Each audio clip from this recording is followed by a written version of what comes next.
Good morning and welcome to the New York State Care Management Training Initiative, and an initiative put together by NIAPRS in conjunction with the New York Care Coordination Program, the Center for Practice Improvement, Tech Leaders Consulting, and the New York State Council for Community Behavioral Health Care. Today we are doing webinar number 2 in the series. It is Understanding Complex Needs. My name is Adele Borges. I'm Executive Director of the New York Care Coordination Program, and I'm going to walk us through a few housekeeping points before we begin the actual presentation. Everybody who has joined the webinar as an attendee is on mute. If you have questions, please submit those using the on-screen question box. We do have someone monitoring those questions, so please feel free to ask them as we go along. As time permits, we'll have an opportunity to address some questions after the presentation. But please be assured that all questions will be answered in an email that goes out to all of the registered participants. If you are joining this webinar as a group, please watch after the webinar ends for a new window that will give you a post-event survey. This isn't really a survey. It's an opportunity to provide to us the names and email addresses of the participants who've been watching the webinar with you but are not individually registered, so that we don't know who they are, we don't have their email addresses. We'd like to be able to send them the answers to the questions that have been raised and to know who has actually been a part of this webinar. So with that, I'd like to introduce Doug Hurlbut, who will be our presenter today. And I will let Doug introduce himself. Thank you, Adele. I always do a better job than most other people at introducing myself. Well, good. Thanks for pronouncing my name correctly, too, Hurlbut. People often want to call me Hurlbut. So, thank you. Good morning. It's great to be with all of you. I'm very excited. I'm looking forward to our hour and a half or so together today to talk about a topic that has been of interest of mine for since the mid-90s, I would say. So let me tell you a little bit about sort of my journey here, so you have a sense of who I am and what I bring today. Spent almost all of my career in behavioral health services in various programs, maybe all programs, in continuing day treatment, in emergency departments, in clinics settings and care management settings, across all settings. One of the things that has been of great interest to me is how people change and what helps motivate them to change.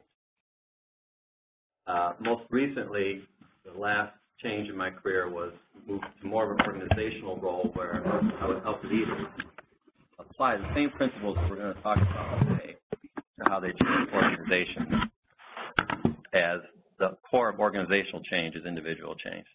So a lot of the principles and things we're going to talk about today are applicable across certainly many different places in your work environment, but our focus obviously today will be the work with your clients. So on the approach to do this webinar, the title is Understanding Complex Needs, as you know. And one of the things that immediately came to mind is seeing what was in the previous webinar about activation levels and how much that mirrored stages of change and how people change and how we get people involved in that process. Thought about what would be hopefully most helpful for you today. So I brought in a couple of topics related to that hopefully will help you not only understand that, as you already do there, that your clients do have complex needs, but how do you help someone with complex needs to actually make the changes that are going to help them to realize their goals. So with that, thank you.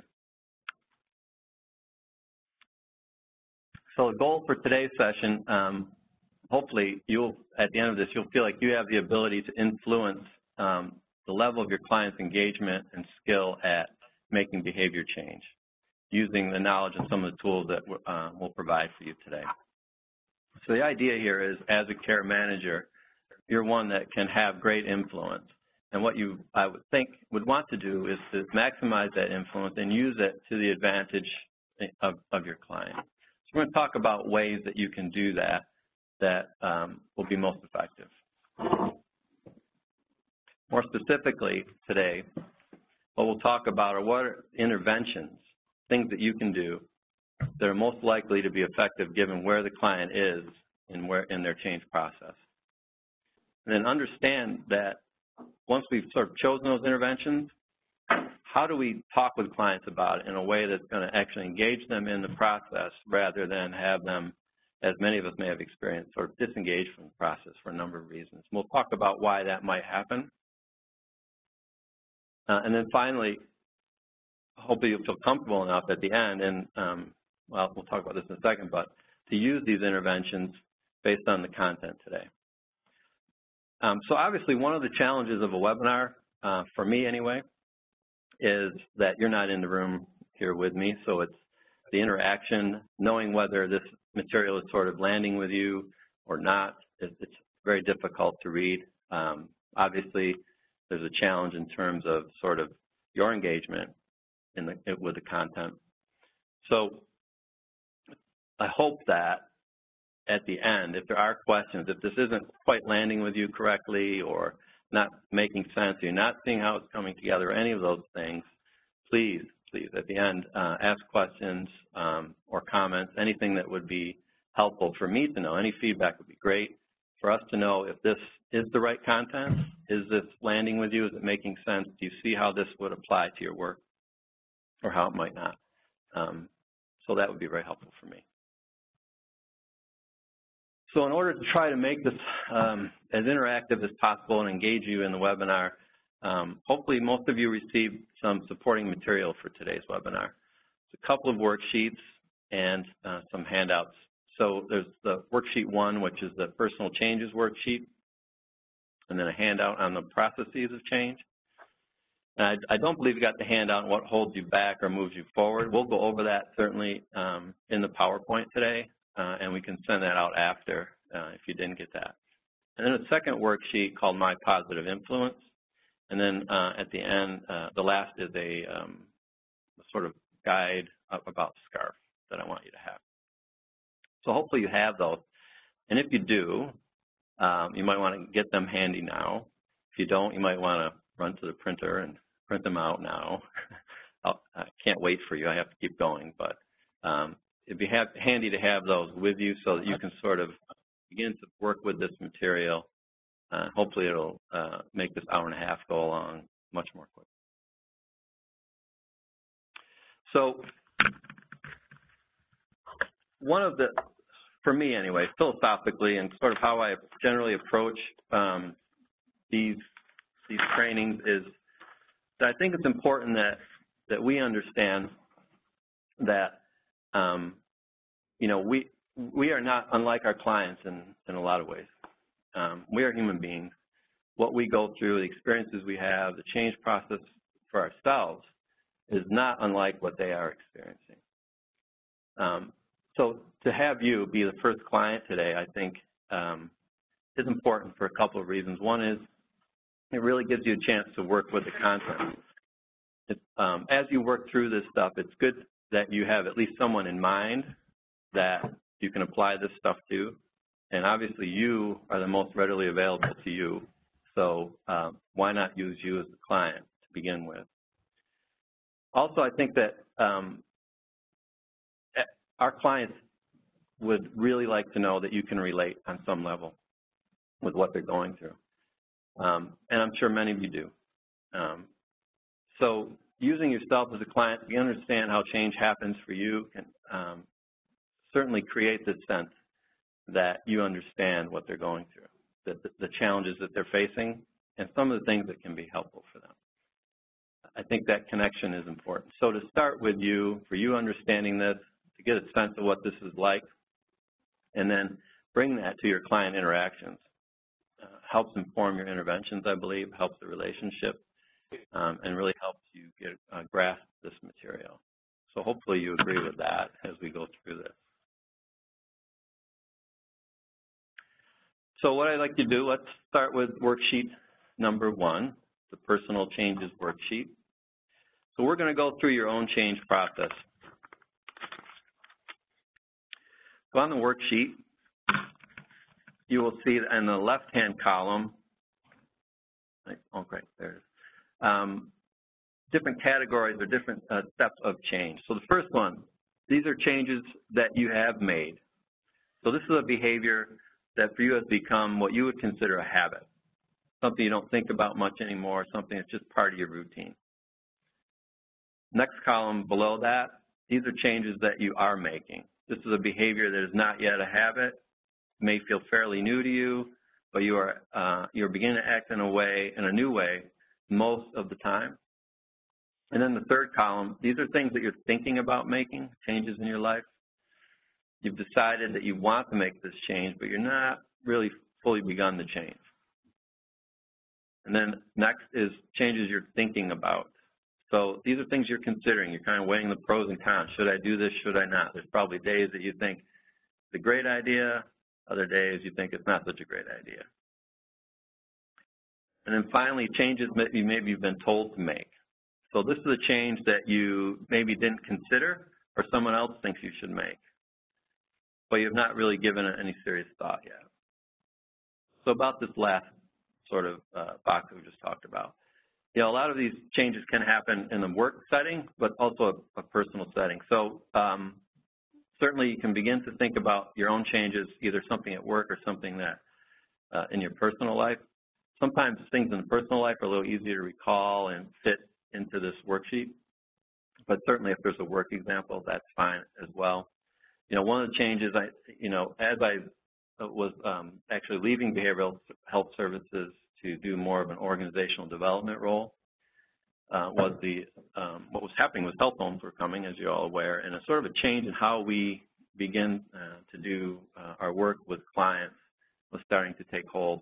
And it requires certainly a change on my part, a change on the clinicians I work with, care managers I work with. And this was a change that might have fallen into that last box for you. It certainly did for a number of people that I was working with. And this is something that someone said, hey, you know, we think this is a great idea, and we want you to do it. And you're like, things are fine. Why are we doing this? I kind of like the way things are, something I wasn't even considering before. So that could be an example, if that's in a place you're at today with some of this, that you could put in that last box. Other folks may be, they thought this was a great idea all along. You know, let's change the way we work with our clients.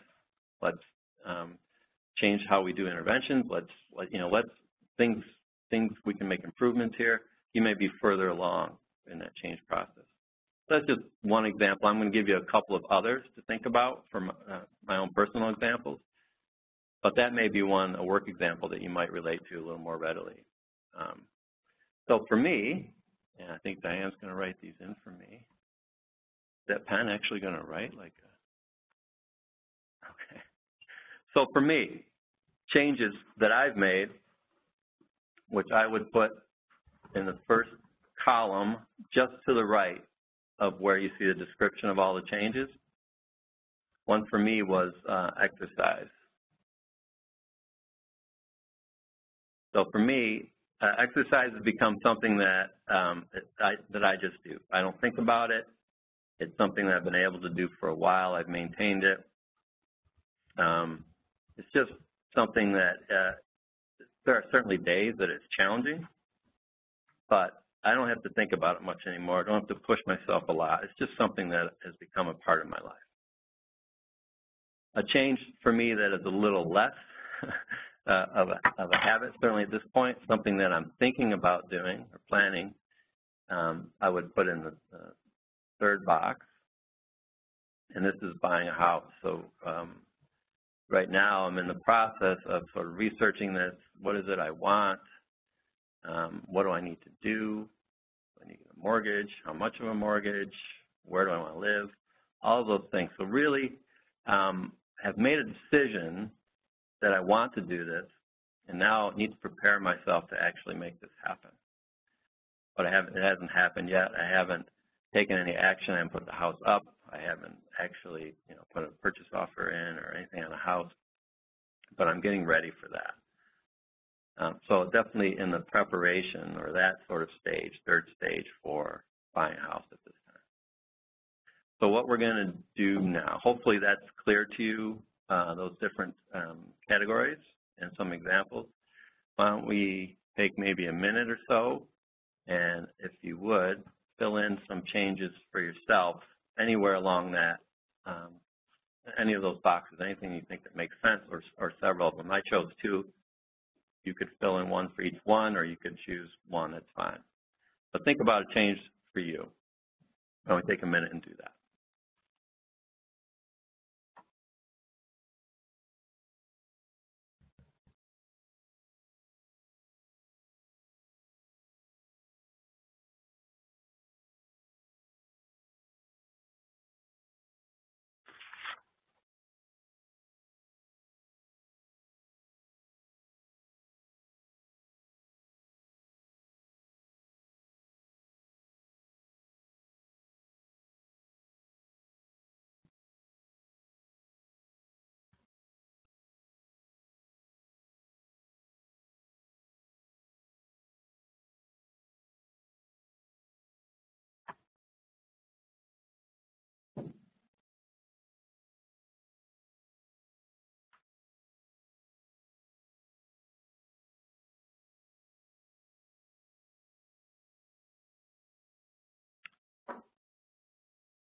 Okay.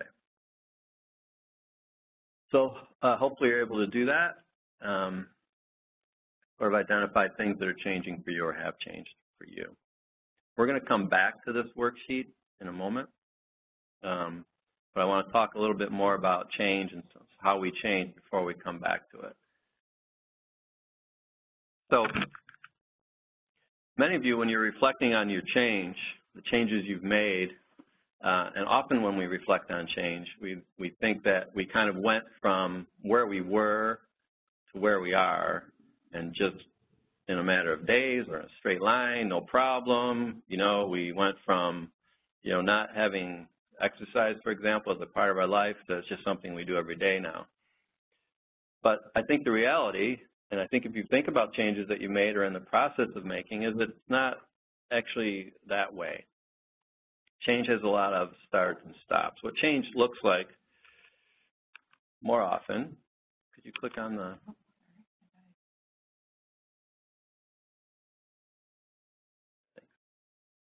It on the PowerPoint.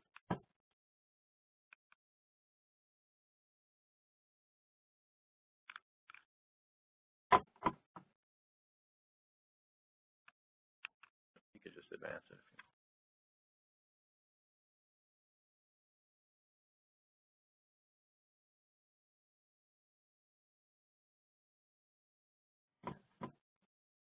Sorry, our PowerPoint seems to have frozen for the moment.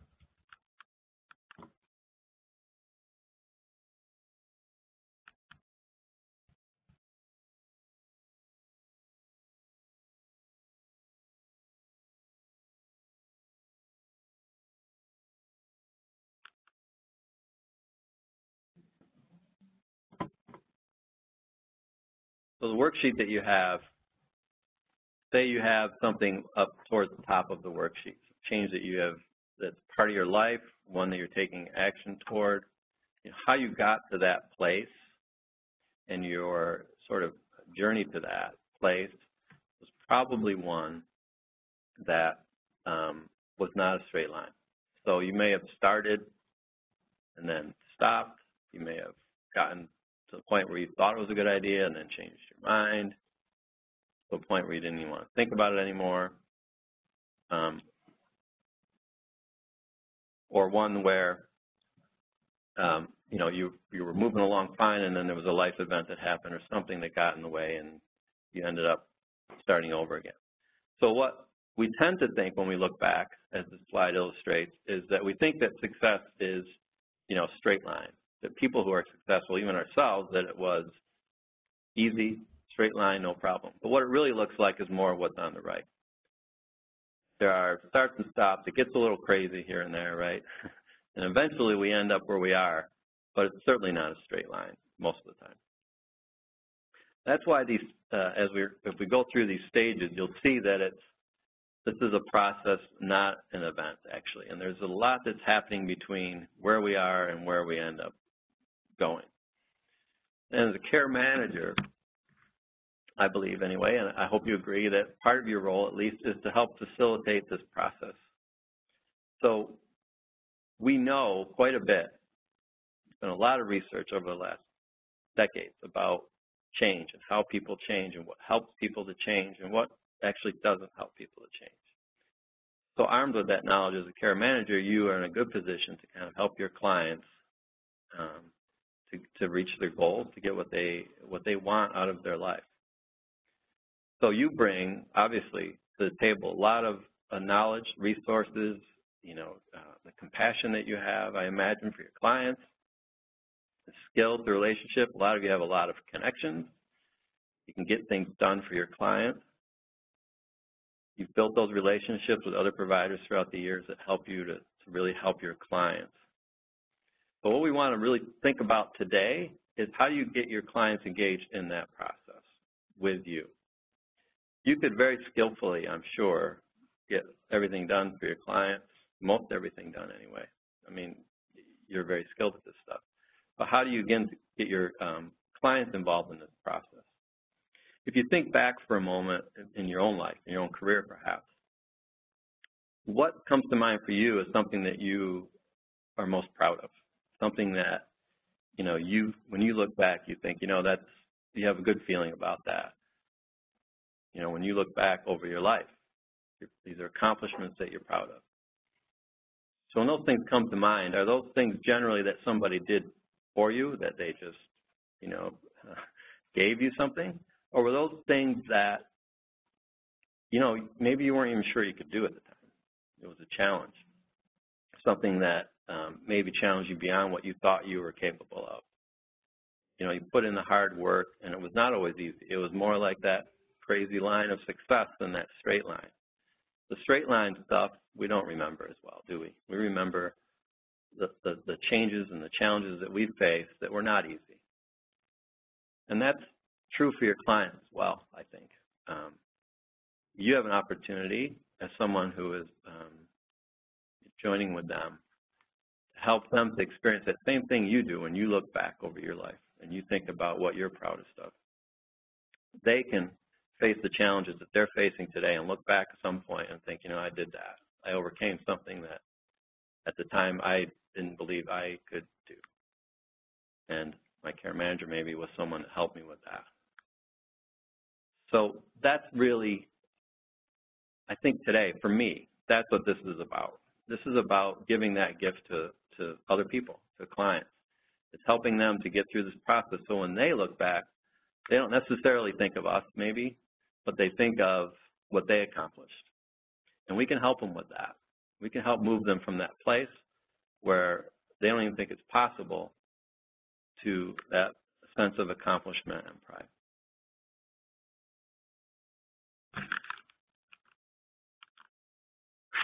So in the first webinar, I noticed that Mary Jo talked with you about this trans-theoretical model, or more commonly known as the stages of change by Petrasca and DiClemente primarily. So I just wanted to build on that today. We won't focus a lot on that, but I just want to make sure we review that so that we all have the same sort of jumping off point as we go through the rest of the material today. So many of you may be familiar with it. Some of you may not. So let's just review them real quick, quickly. So this was a slide I believe Mary Jo used, so this may look familiar to you. We're going to go through all the stages except relapse. So pre-contemplation is the first stage of change. So as you know from the trans-theoretical model or stages of change, that we understand that people go through these stages when they make a change. That worksheet number 1, that essentially was the stages of change, starting at the bottom with pre-contemplation all the way to the top where you're probably in the maintenance stage. So those are some questions that can help you kind of determine where you are in any stage of change. And we move through that process of going from a point where we're not even thinking about it to where we're not even thinking about it because it's a habit. So we all go through that. So let's talk about what those are, because we know a lot about those. And knowing those can really help you to understand what you can then do to help clients move. So pre-contemplation, you see here the pair, hopefully you can see. So he's asked, what's the body type? And there's pear-shaped right there, but checks slim. So this might be in a little bit of denial or not seeing things as clearly as should. So pre-contemplators tend to be unaware. So they're not intending to make a change currently, unaware of a need for change. They're not aware of what the risks are, or fully aware of what the risks are. And if they are, they can rationalize them away of having a different cause or reason for why these things are happening. But more importantly around, and that's typically how we think of pre-contemplators, folks that just don't see a problem, don't think there's a problem, don't want to see there's a problem. But it's also folks that have tried to deal with maybe the same problem several times, but have just at a point now where they feel kind of hopeless about it and don't want to think about it for that reason. Not that they may not want to make that change, it's just they've given up in a sense. Though that's also pre-contemplation. Contemplation is the next stage. This is where folks are considering whether they want to make this change. So on your worksheet, for example, it was something you were thinking about, you are considering a change, you're weighing the pros and cons, but you haven't really committed yet. It's that thing where, you know, I'm thinking about exercising, or I'm thinking about getting a new house, but I'm not sure. And you see something and you think, oh, that'd be a great idea, and then it kind of falls off the table. So contemplators, they have an awareness of a need for change. If there's something that, you know, that they recognize maybe should be different, and they begin to see that if I don't change, things may not be the way I want them. I may not be as happy. You know, this relationship might not work out as well. Might not be as successful in my life in some ways. Things could get worse maybe. Begin to see that. This is versus a person in pre-contemplation who really sees, hey, I don't see any problem here. They begin to see maybe there is something here. And then they actively weigh, and that means they're really considering, should I do this, should I not? And that's a battle that's occurring between these pros and cons. So some days the pros of, you know, not changing win. Some days the pros of changing win. But it's not real consistent yet. It's something they're still kind of working through. They're ambivalent. That is the hallmark of contemplation, right? Someone who's kind of going back, I think I should, maybe I shouldn't. And this is someone who has at least some intention to take action. Preparation is the next stage. So in preparation, this is someone who's getting ready. And this is a real important stage, I think. In this stage, people are beginning to believe, and you may be, and so go back to your worksheet for a second. So this is the third right in the middle there. Are you planning to make the change you're planning to make? You've decided you want to make a change, but have not fully begun to make the change. So this is someone who believes that it can happen, or beginning to believe that this can happen. So they're ready to start kind of moving forward with it. They may have had some successful attempts in the past. They express an interest in change. So this pro and con is starting to shift now where it looks like change would be a good idea. So they're clearly seeing the benefits of that. And they intend to take action in the next 30 days. What's important, I think, about the preparation stage, this is a stage that, if not paid attention to, leads a lot, can really contribute to that spiral that I showed you on the success slide. Here's a place where people can fall back pretty easily. So they've considered it, they say, you know, let's do it. But they haven't really done the planning. They really haven't considered what are the consequences if I start to make this change in my life. And because of that, a lot of times you run into things that make it very easy to quit at this stage. It becomes just too hard. Oh, I didn't know I was going to have to do that, or I didn't know that was going to happen, or I didn't plan for that. So exercise, for example, you plan to exercise after work, but then you realize, what am I going to do about dinner? You know, I haven't made any plans for that. Now I'm too tired to eat dinner. Or I'm too tired to exercise. Okay, I'll make dinner. I don't make food now. So I better go shopping. I'll exercise tomorrow. So these little things, really thinking through what this change is going to involve, and having the patience to do that, and helping have your clients have the patience to do that, can really help set them up for success when they decide to really make this change. So preparation is not just some stage. It's like, oh, let's get ready, and then, you know, the real work is in the action stage. This is a really important stage, I think. So in the action stage, now you have clients that have begun to make the change. So we've planned for it, and we're initiating this. We're getting going with this.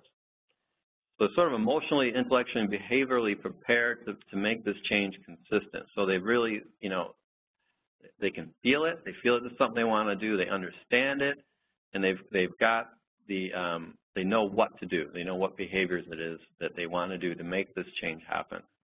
And that's all a result of that preparation, or all the stages that come before it really lead to that point. They're expressing a commitment to change that's pretty solid, and they've developed plans to maintain it. So when you're in the action stage, you know, what happens if things don't go well, or you have a bad day? What are your plans to sort of keep it going? So in this stage, you're really thinking about that as well. And then sort of in terms of recognizing it, these are things that usually less than 6 months ago the person has done this. So this is a change that's fairly new. In the action stage, it's fairly new. They're just starting to do this. And finally is the maintenance stage. I'm not sure why I chose this image. I think because of the confidence that comes in the maintenance stage. It's obviously a confident little kitty cat there. But the new behavior is practiced consistently for more than 6 months. So this is something that, again, has become a habit. On your worksheet, it's that very top box. You know, it's something you don't think about much anymore. And you express this confidence in your ability to continue change. So before, it was expressing this desire for change, that you want to do this, that, you know, I think I can do this. And now it's, I got this. That kind of confidence is in the maintenance stage. Okay, so those are the stages of change. Hopefully I didn't go through it too quickly. I think most of you are familiar with these. It's been around a long time. But what I wanted to focus on that you may also be familiar with, but may not be as familiar with, are these processes of change. So along with identifying that people go through different stages of change, Francesca identified that there are certain processes or things that we do that help move us through change, help move us from not thinking about it to that point where it's just become a habit for us. We identified several processes, actually 10. And we're going to go through those in a second. But processes of change, really simply, is anything you do or that you initiate to help modify your thinking, feeling, or behavior. So these are things you're going to do to affect sort of that triangle, if you will, the three things that sort of make up change. And that is, you know, how we're thinking about things, how we're feeling about them, and then what we're doing. So anything that affects those is considered a process of change. So what are they? So we're going to go through the 10 kind of quickly now, but the thing that I want you to kind of pay attention to, and I think you have a handout that is probably easier to read with these. We're all on one page, so you're welcome to look at that. But it's not necessarily get hung up on what's in the left-hand column there, the name thing, so consciousness raising, for example. You don't have to necessarily understand necessarily what consciousness, you know, use that term, but what is it? What is happening there with consciousness raising is more important, I think, to understand, especially when we look at what we're going to do with our clients.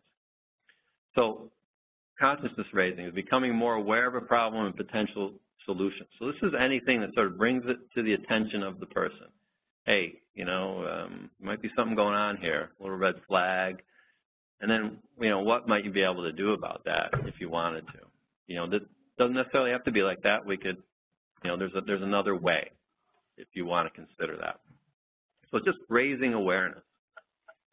Dramatic relief is that emotional arousal, so that it's perhaps fear of failure to make a change or inspiration for successful change. So, you know, Exercise is an easy example, for example, but, if you see someone who, has transformed themselves from one, sort of state of physical health to the other, that can be real inspirational. You think, if that guy can do it or that woman can do it, I can do that. And it motivates you to kind of do that for yourself. The other is, what if things don't change? That fear of, a life unfulfilled or something that bad could really happen. When I think of dramatic relief, the one example that I think that maybe most of us are familiar with is I think of that Sarah McLachlan commercial with the animals that are being abused or something. I mean, I can't even watch it anymore. But every time I hear that song, that's the image that comes to mind.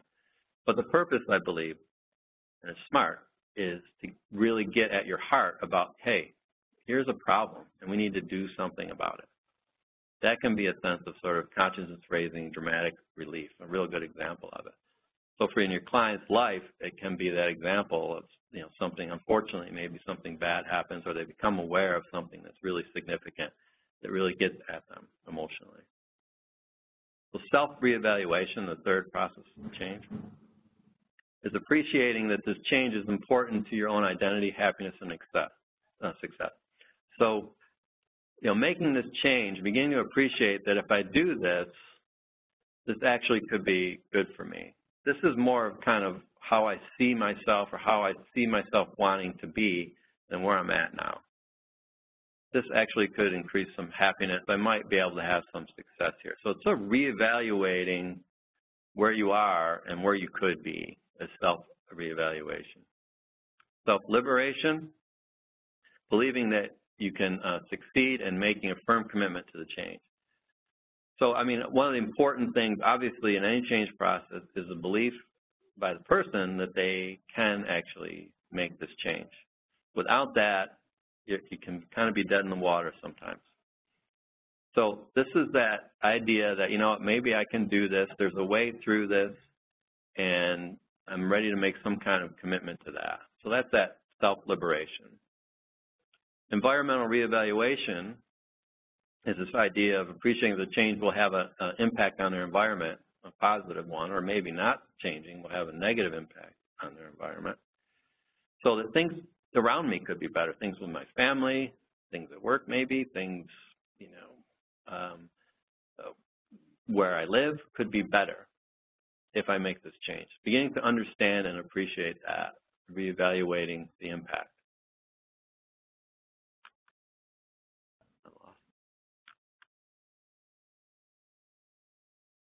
Thank you.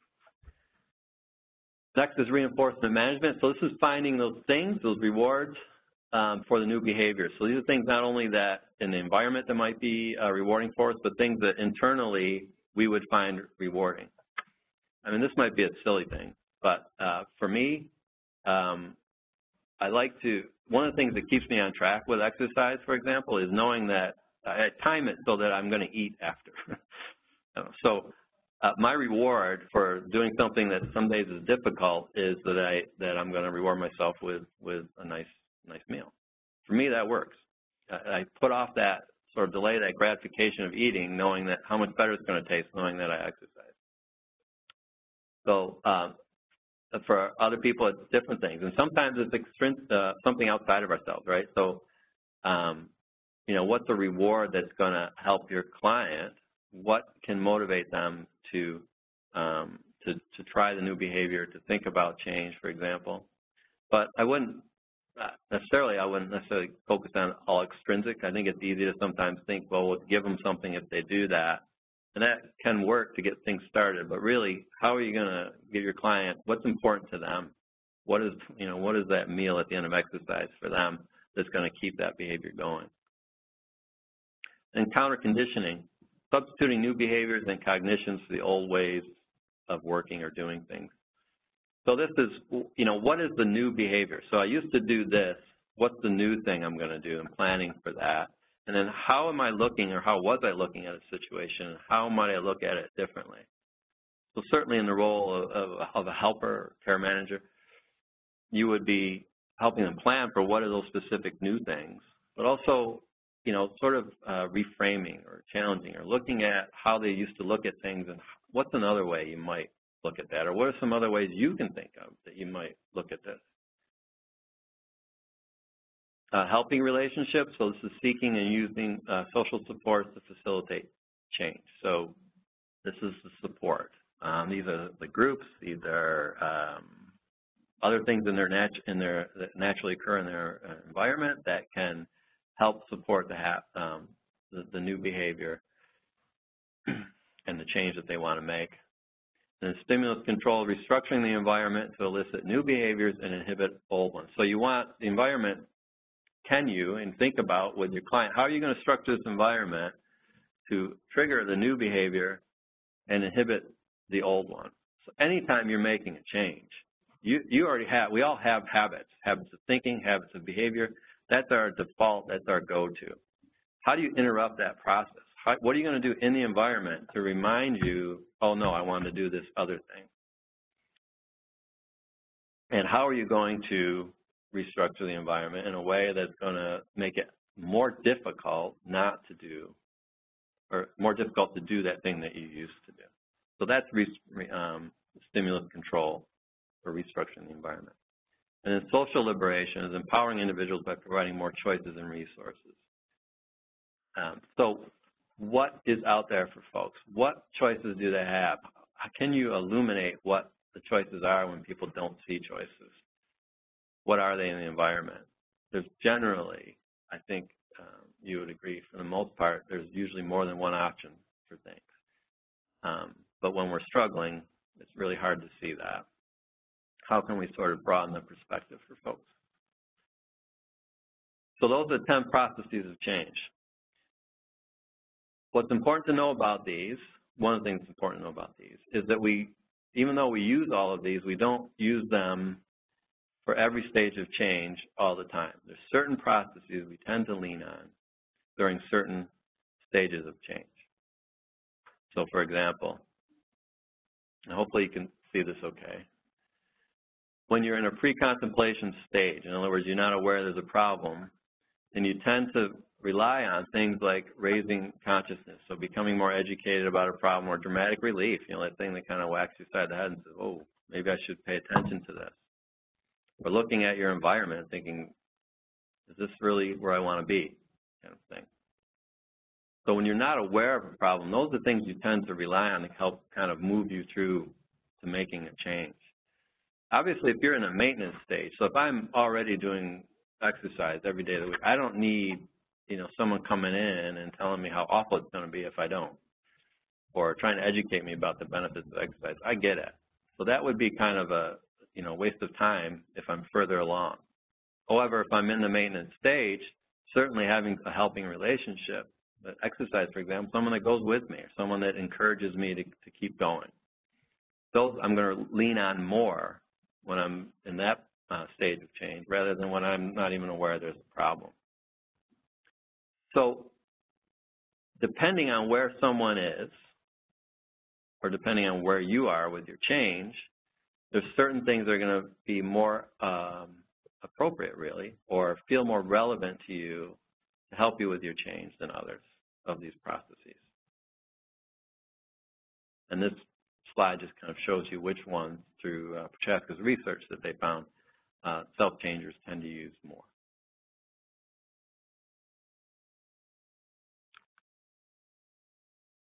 So I wanted to, try to make this as less or reduce the abstraction of all of this somehow. But so I thought this little, and this is the handout I think that you didn't get, but we'll send to you. So this is, we'll go through it in these slides. So for each stage of change, there are certain things that are going to kind of help you to stay where you're at, and things that are going to help move you forward. So for pre-contemplation, for example, sometimes something that moves you forward is a life event. You go to the doctor and he says, if you don't stop doing this or that, you're going to die, or something bad is going to happen. Or something does happen, get a DWI or something. There's some life event. Or perhaps something positive, maybe, the birth of a child. You have a birth of a child and you start to think, wow, I've really got to make some changes in my life. I can't keep doing what I'm doing. So that's an example of that's something that might move you forward. Something that might hold you back, obviously, is this, if we make the change, it just seems too overwhelming. If it's like, you know, I just can't do it. I haven't been able to do it before. It's too hard. I can't do it. Those are kind of the ideas that will keep you stuck. And when you don't believe that things are even possible, that keeps you in pre-contemplation stage.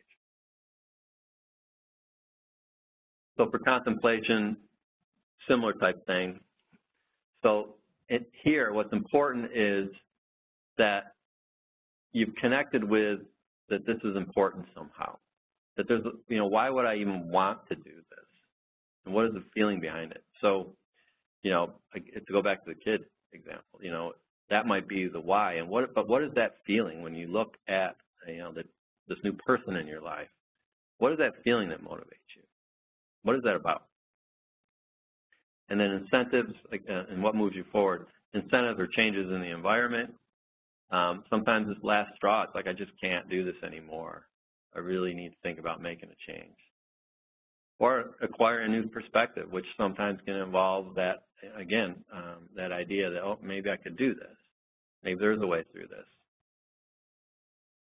Things that hold you back, obviously, one of the things to think about is competing priorities, certainly, with your clients. I mean, you know, I'm sure they have a lot going on and very complicated, you know, issues, a lot that they have to do. How do you decide what's most important, you know? And when you have competing priorities, then that makes it difficult to really focus on making a positive change, especially when it's going to be a little bit more long-term. So having those and not knowing what to do with those competing priorities, not even in recognizing them, for example, makes it difficult for people to move forward. And we don't have to go through each one of these, you know, you'll have these, but so in preparation, one thing that's important here is setting a start date. So once you've kind of put things together, setting that start date is a sense of commitment, gets you going through it, gets you going to it. And then action stage, having the support. And here I think what's important is sort of focusing on the fact that you are doing something. You are taking action, that you're accomplishing things, small successes. Not necessarily the big picture of the outcome, but that you're actually getting stuff done. And then maintenance, you know, it's surrounding yourself with others that are supportive of that behavior is real important. And, you know, something that would be make it difficult is losing track of why you're doing this in the first place. Okay. So hopefully you have some sense of the processes of change, what they are, and also some more specific of what it looks like and what holds you back and what moves you forward. So take a minute now, if you will, and in that third column, the one on the far right of the worksheet, I would like you to sort of fill in what processes of change, for the changes you identified, you think are helping you in that stage. So, for example, for me, under exercise, I mentioned that meal. So I have a meal that I enjoy when I'm done. It's reinforcement management. I work out with a friend, helping relationships, and then focusing on how I feel after, not necessarily the results. So, you know, not constantly weighing myself or anything like that, but how do I feel? Those are things that help keep me in that stage. And then for the planning stage, looking at my environment, what do I want, researching options, et cetera. So those are some of the processes of change I'm using in there. So take a minute, and you should have the processes of change in front of you. Which ones are you using? And fill in that third box.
Okay. In the interest of time, to keep things moving, if you haven't finished that, that's fine. It's something to go back to. So this worksheet, maybe not in its form, but certainly what you've done here, I would consider using something like this with your clients as well. Sometimes when we're facing a change, we forget that we've already made lots of changes in our life. And we've already gone through this process maybe several times. So they've had success at making changes. So remembering what those were and what you did to kind of help move you through might be a useful exercise. So I would be remiss, I think, if I didn't talk about the relationship. I mean, this is foundational to what you do in the stages of change and what we're going to talk about in a minute with SCARF. So the relationship that you have with the person you're working with makes a big difference. The things you say, the things that how you try to help facilitate change, a lot of it depends on how you were able to influence the person, depends on the relationship you have. So without that, it makes all of this much more difficult. These interventions that we're talking about and the way we're going to do them with SCARF that's coming up help build that relationship. So as you're doing some interventions, you're not only are you helping to facilitate change, but you're also building that relationships which you need to influence your client. So I just want you to take a moment to think about for yourself, and this is worksheet number 2, who in your life has had influence with you in what you consider to be a positive way, perhaps has helped you with your changes. What characteristics did they possess that made them influential with you? So 30 seconds maybe, just jot down, call that person to mind, and just jot down what was it about that person that made them influential with me.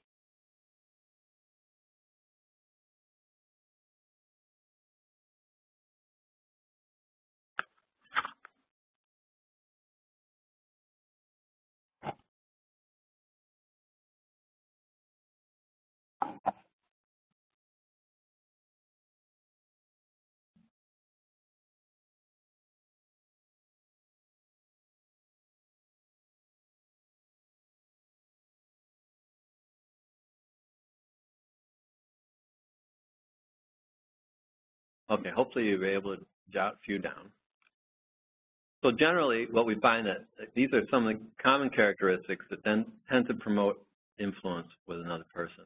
So when you think about your relationship, some of these may have come up, but they are generally to get the sense that the person cared about them, cared about me.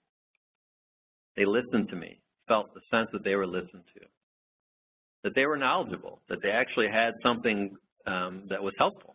They knew something about whatever it was that they were helping you with, and they actually made you think about something you didn't know before. You didn't judge the person. You felt safe with the person. You didn't feel as if they were judging you, that if things didn't work out, that somehow that was going to reflect negatively on your relationship. You just felt safe.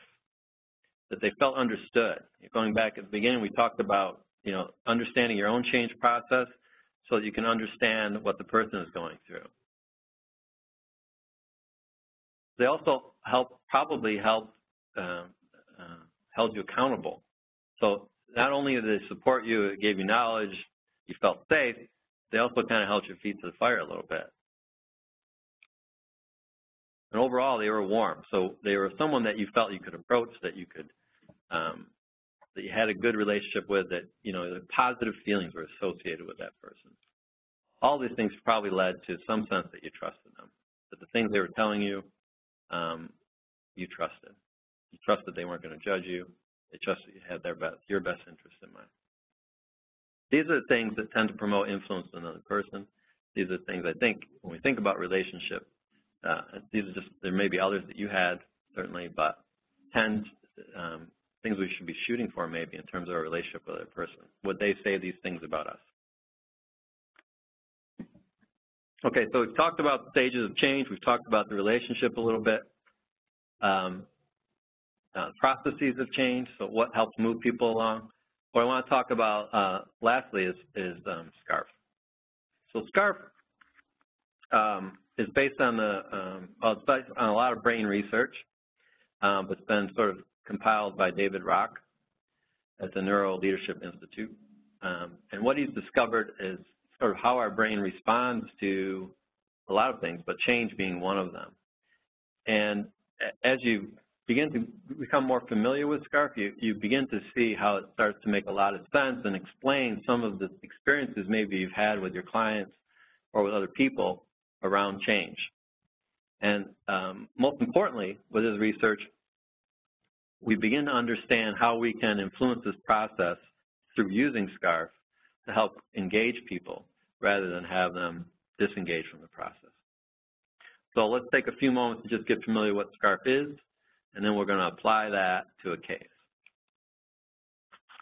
So essentially what SCARF says is that we respond to a social situation, the social threats, as same as we would as other threats in the environment. Same part of the brain gets activated.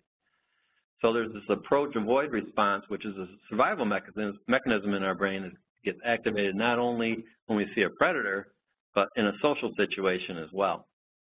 So our brain responds similarly to an image like this as a predator as this. So that both tigers can elicit a similar response in our brain.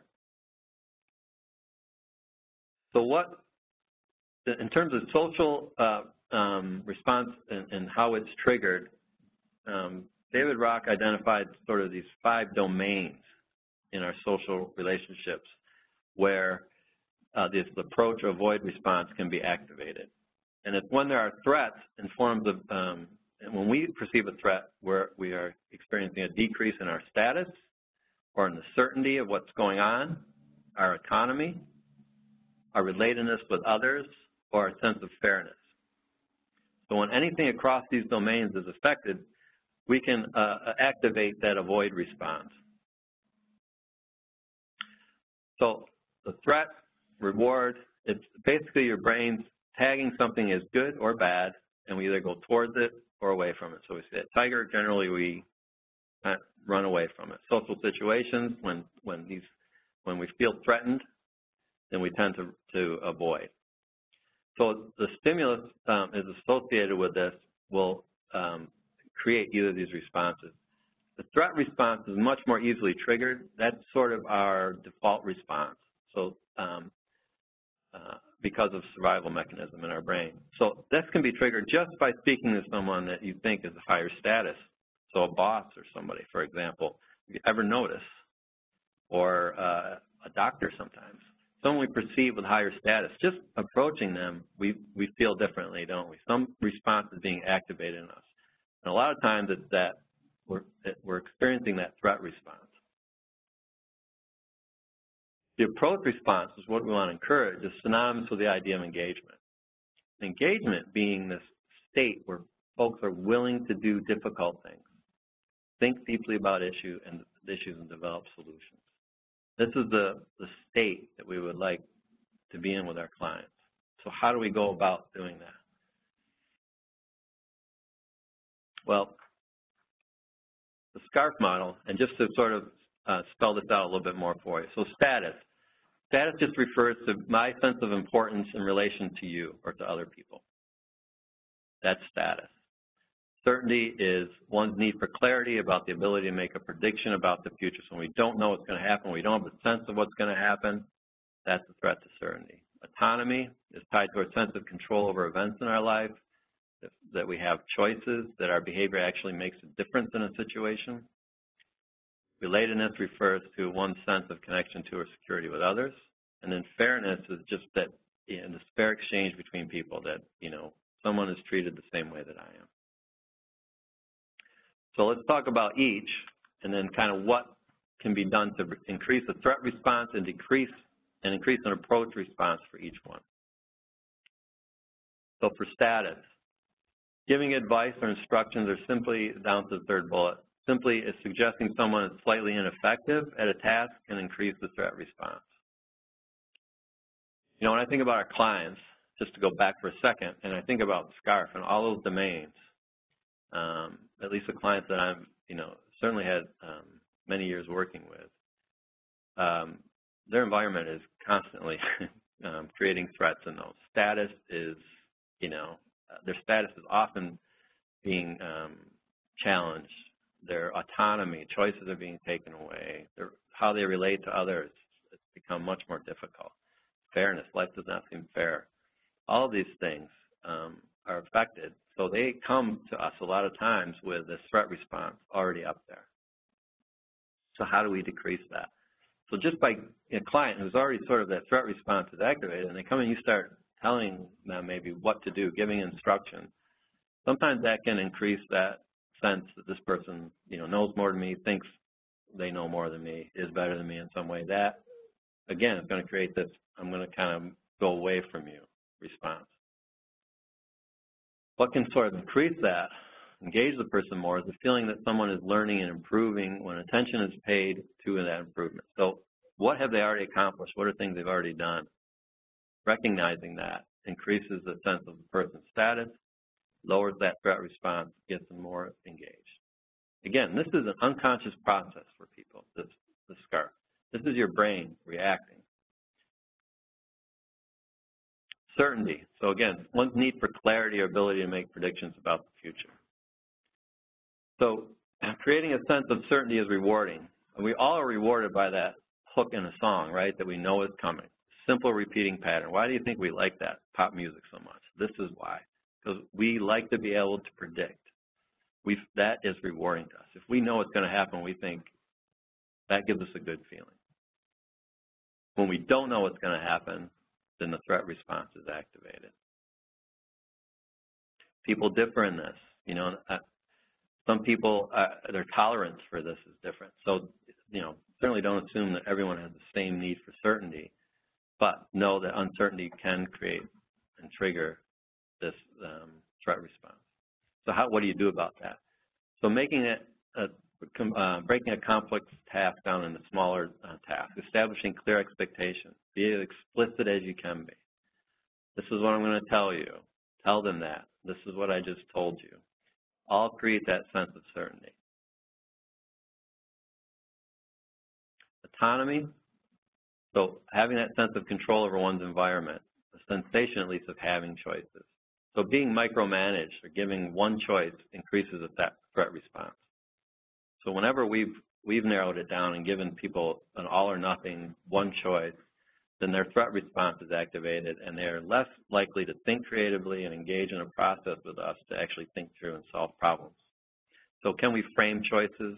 Is there ways that we can help people learn on their own? Exercise or have the person feel that there's some control over choices in their environment. All help decrease the threat. Then relatedness, closely linked to trust. Anytime we meet someone we don't know, the threat response generally is activated. So simply, trying to make a connection with someone. It can be sharing something about yourself, a handshake, discussing something in common, even if it's just the weather, which is plenty to discuss around here for sure in upstate New York, and increases the sense of connection. These are things to help reduce that threat of relatedness. And finally, fairness.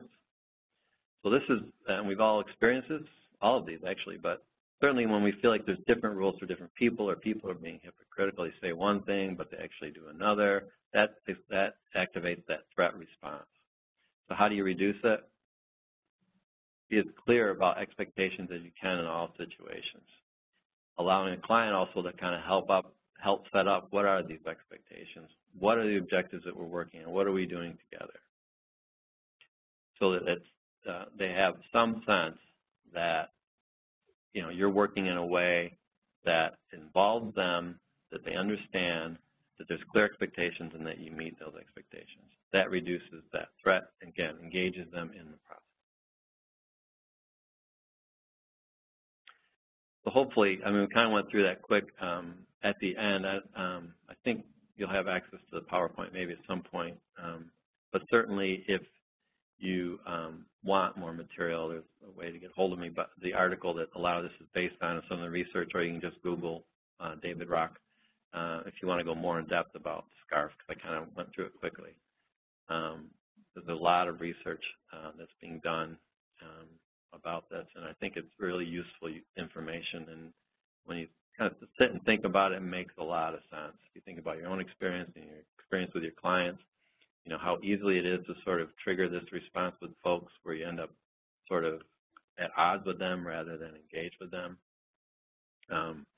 Seems much easier to do that than actually do, you know, rational problem solving sometimes.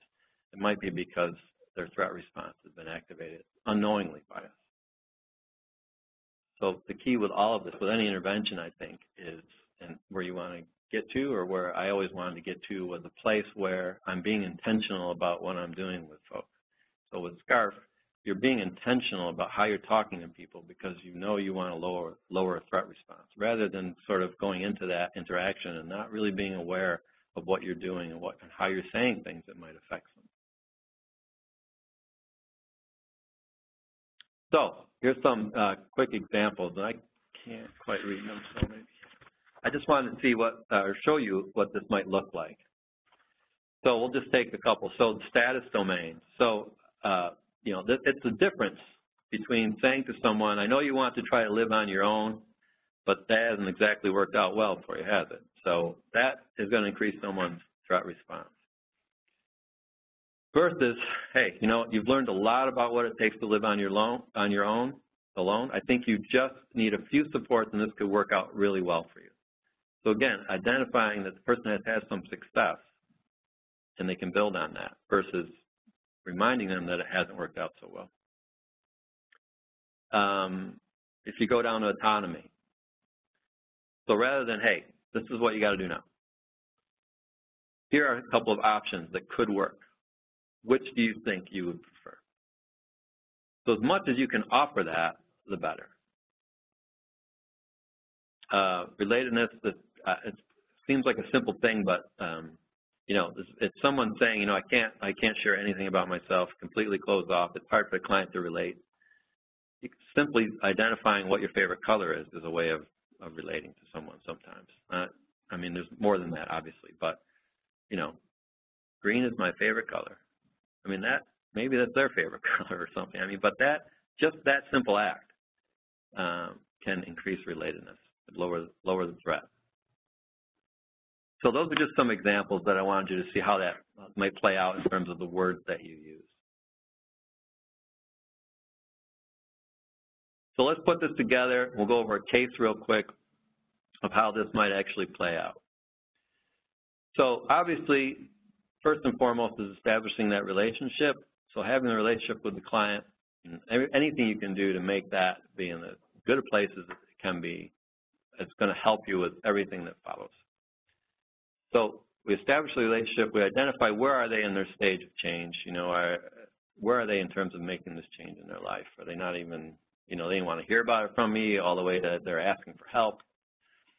And then once we know that, and we looked at the processes of change, right? So we know if they're in a certain stage, there's certain things I'm going to want to emphasize with them. So if they're not even thinking about it, how do I begin to raise their awareness about it in a way? And then scarfing the intervention. So when I'm raising their awareness, how do I do it in a way that is going to decrease threat and increase their desire to want to engage in this with me? So it's kind of 4 steps in putting this together, because obviously we've talked about a lot of material, but let's just think of a real simple example of this to kind of see how this comes together. So there's going to be a lot to read here in this case example, so I'm just going to read it with you real quick. So you have a good rapport with your client. We identified in activation level 1. So from the previous webinar, there was Mary Jo described these activation levels, which somewhat coincide with the stages of change. So this is someone who is in that first activation level you've determined. And they're also pre-contemplative you've discovered regarding their substance use.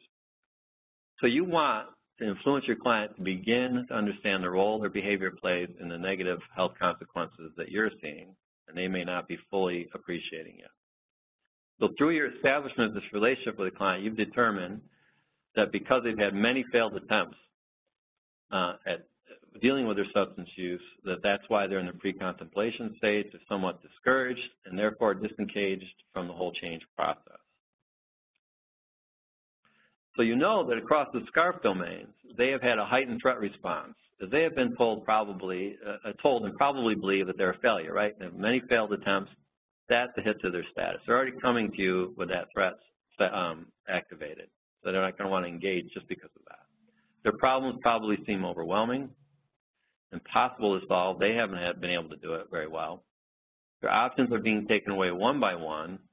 Now they have you in the picture, right? Because then that's a sort of implicit message, right? That you can't handle, the person can't handle it on their own. They need help. So that's a hit. And they're losing relationships because of this problem and feel more isolated and different from others. And because they burn bridges and other things, now they have to really kind of jump through hoops that maybe someone else doesn't have to. That's going to certainly flare up this idea of fairness. You know, why do I have to do all these things when they can just get what they want? So all these things are leaving them going red, if you will, and not engaged in their problems in a collaborative, sort of rational way, which is what you ultimately want. So what you want to do is you want to engage the client and get them to partner with you and increase their sense of self-efficacy that they can do this and confidence they can actually do something to make things better. That's kind of where you're at with them. So you've decided that you want them to just begin monitoring their behavior and make a connection between what they do and how it feels. So this intervention makes a lot of sense because of where they are in pre-contemplation, right? You just want to raise their awareness, perhaps get them to think about, reevaluate things. So they need information to do that. You need to bring things to their attention. But how are you going to talk to them about doing this? How are you going to get them engaged in this process rather than have them say, you know, no way I'm going to do that? So that's where SCARF comes in. So you've identified where they're at. You've identified sort of an appropriate intervention of what you think you'd like to try. Now, how are you going to talk with them about it? Well, this is where you use SCARF. So in terms of their status, so one thing you might say is, you know, you are the expert on you. So I was hoping that you could help us figure out what is going on by keeping some sort of record of what happens during your day. I really need your help with this. And I think you are the best person to help. Now think about in terms of the person's status, you know, you've identified them as really having the key to this. They're the expert. They're the ones that are vital to this process. Certainty. I know you have a lot going on and to figure out. So maybe we could start with one day of keeping track, and we will review it. So breaking this down, you know, getting their arms around this problem might be overwhelming. How can you help them with this? And you've mapped out what you're going to do. Autonomy.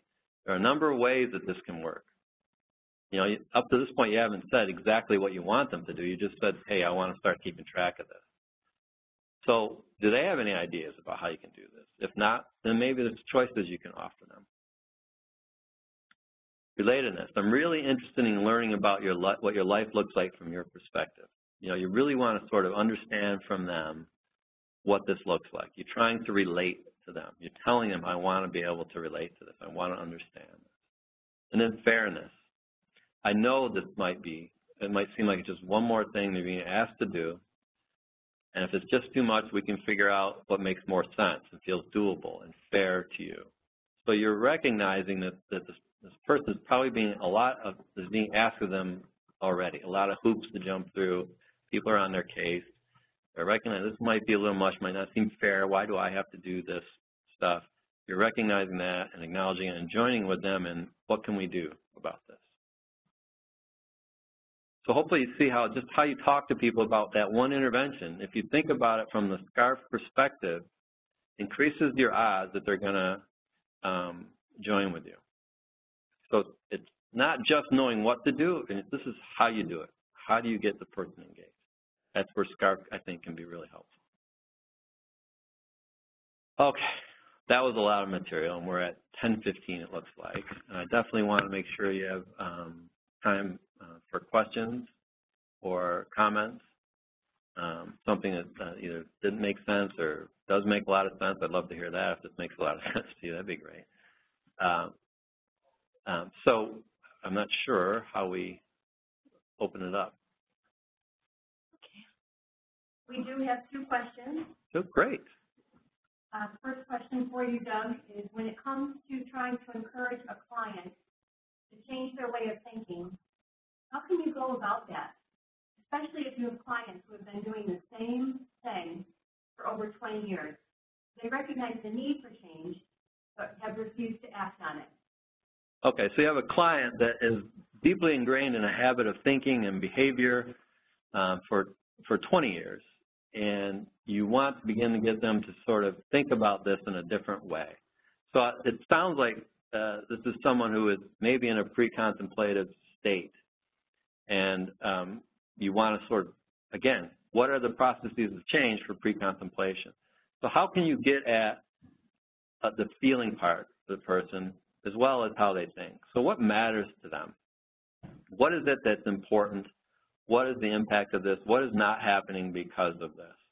What are alternative perspectives? If you can get someone, maybe using SCARF, into a conversation where you can ask a question like, if the threat response is lowered, you know, it seems like so-and-so in your life sees this problem a little differently. Tell me how they see it, because it seems like they are not on the same page with you. What is it that they're seeing you think that you're not seeing? I don't get that. Or someone else, or maybe even, you know, can I offer just my perspective briefly? I just want to, you know, run this by you, see what you think. You know, is this possible? There's another way to look at this. I don't know. You know, it just seems like there might be. You know, meanwhile, sort of, or all the while, sort of respecting the fact that they have 20 years experience looking at it this way, and they are for some reason looking at it that way. So what are those reasons?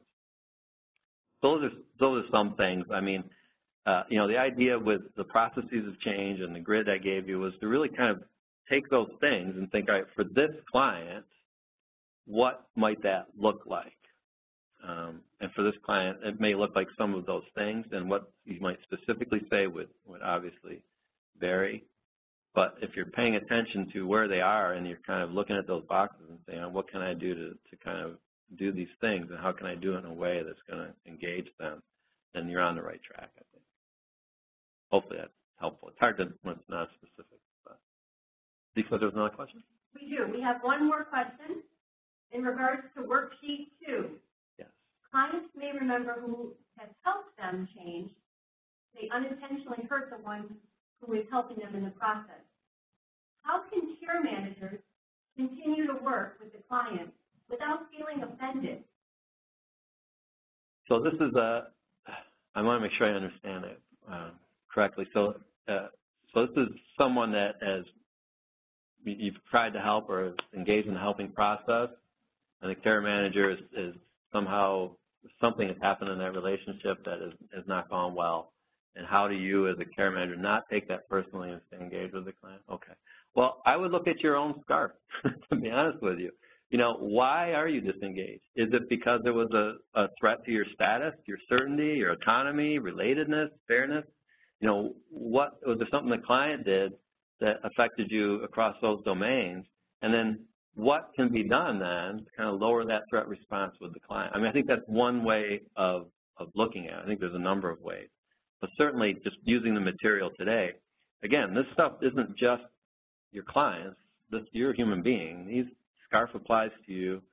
Stages of change apply to you. So take that knowledge and look at from that perspective and how you can use that to help get you engaged in the process. That hopefully that answers your question. So just the 2? Okay. So I guess I just wanted to mention these were the sources that were used for today's presentation. So you're welcome, obviously, to look at any of those. I highly recommend David Rock's work, to look it up. Done a lot of work on this brain-based model, a lot of research into the brain, helping us understand how that influences our behavior. I think it can be very helpful. And of course, the stages of change are tried and true. So do you close now? Yes, I think there's one more slide in the deck. And we'd like to remind you that this webinar has been recorded and will be available live on the CPI Learning Management System. So if you wish to return to it and review something, you'll be able to.